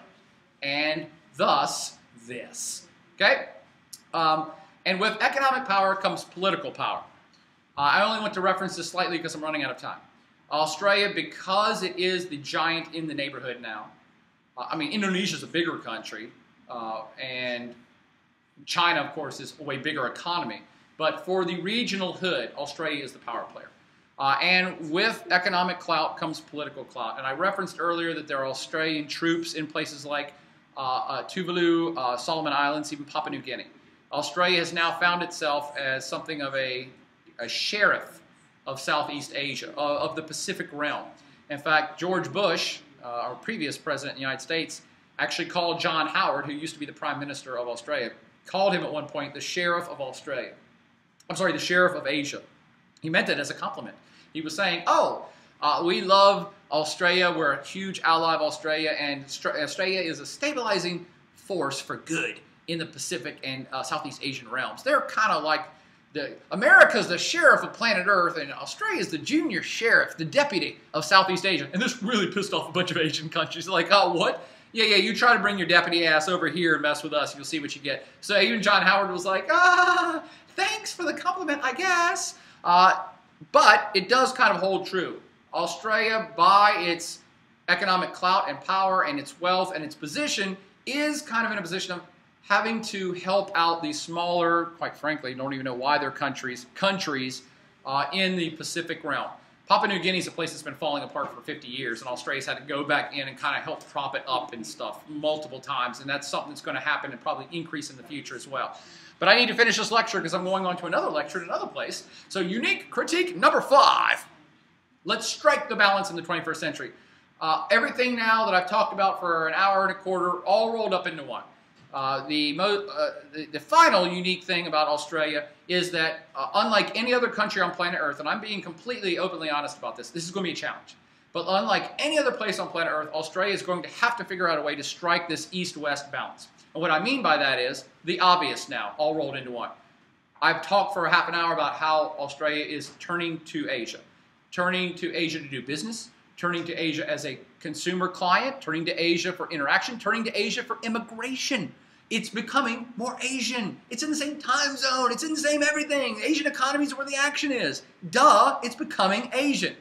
But, to go to the question somebody asked, it's still a huge Western ally. Australia is staunchly part of what I call Team West. It's not going to go anywhere. It's not going to change. We're always going to be great friends with Australia. They're always going to be great friends with us. And in fact, the triple threat that I've talked about already, the UK, the US, and the Aussies. Can you imagine a scenario where one of these three countries goes to war, or gets into trouble, or is attacked, that the other two would not support it? I cannot envision that. I cannot see that. And so for someone that asked me about an hour ago about, well, I thought Australia, or I thought you said that only strong states who can prove sovereignty have it. Yes, Australia not only has very strong allies in the US and the UK, and other Western states, but one thing I failed to mention that you should jot down, even though I did not jot it in my slides, please jot this down in your notes. Australia is one of the biggest spenders on defense and weapons. Australia has a significant army.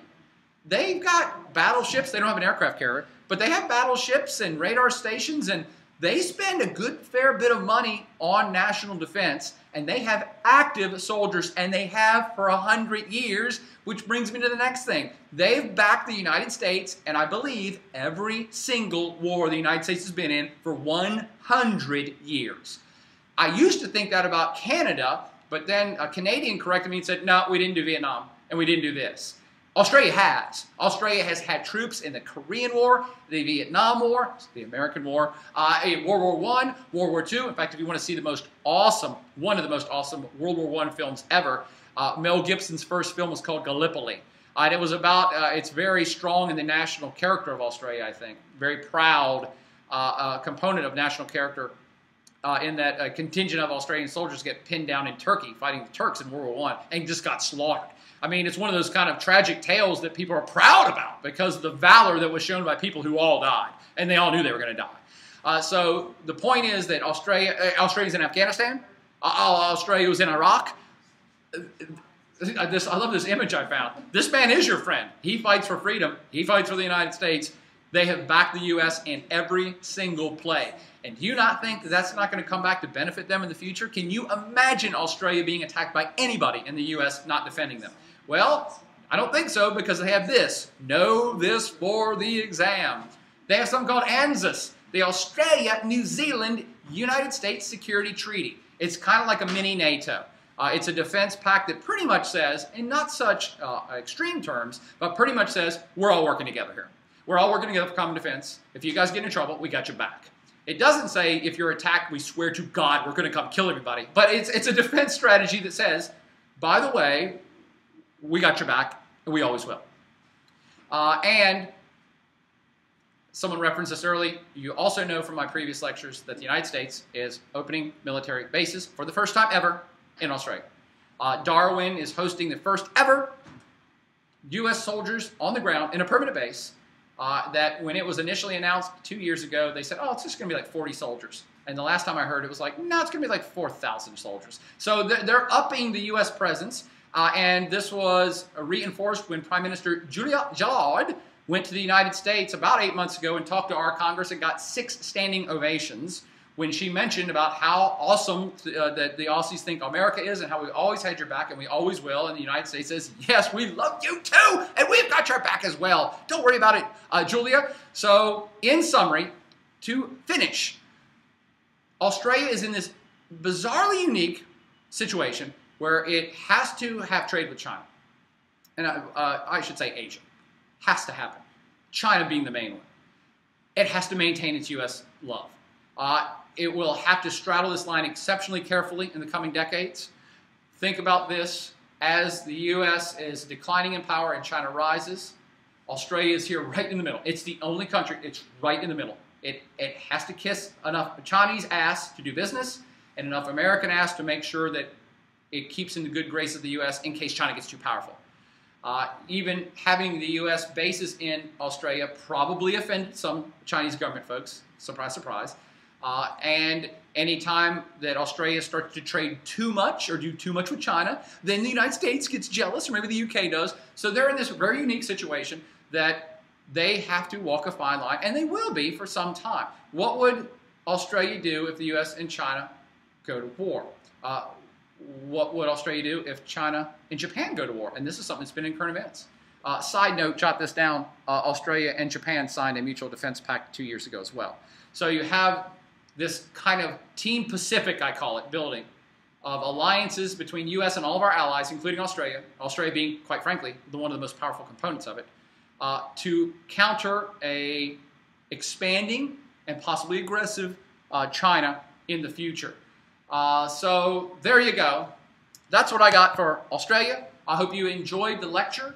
I hope you learned a little bit of something about Australia. And I learned a little something, as always, when I do these lectures, and that is that I've told you 10 years ago I didn't think Australia was a player. Now, given all the stuff I've talked about for an hour and 45 minutes, hopefully you understand why I'm passionate about pulling this region back into the game to say, hey, these guys, they're not near the game. They're in the game over in this titanic Asian shift that's going on, in this much more active Pacific realm, economically, politically, and even militarily.